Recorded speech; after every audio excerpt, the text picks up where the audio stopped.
Ara crearem una pàgina web.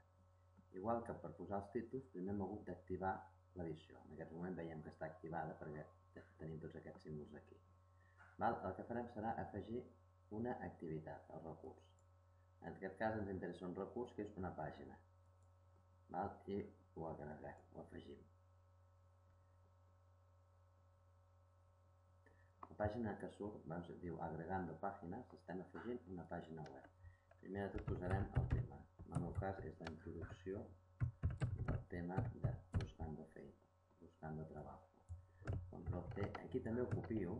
Aquí podem fer una explicació si volem de què serà. I aquí ja serà l'explicació, ja ho diu, el contingut de la pàgina.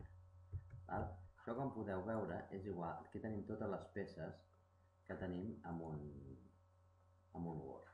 Llavors anem posant com fent l'explicació.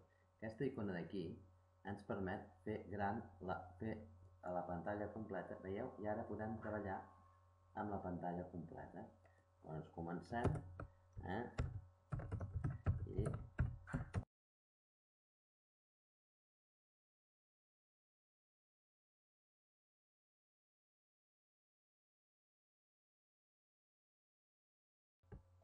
una vez hemos escrito el texto, podemos cambiar el formato dándole los puntos que queramos.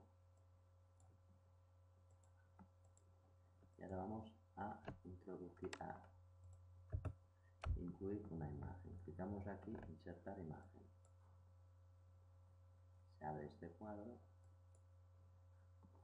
Buscamos la imagen, seleccionar.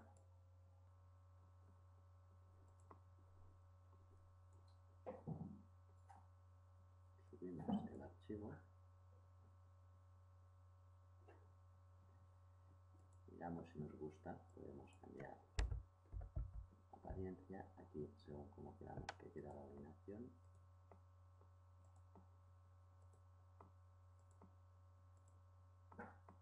Y insertamos.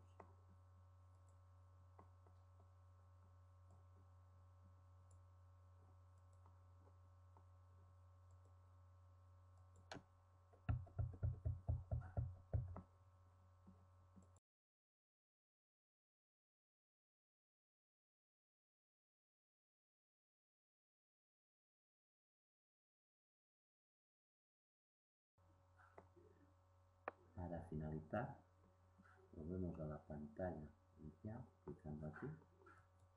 Aquí nos queda toda la página web. Bajamos abajo y ponemos guardar y mostrar y veremos cómo.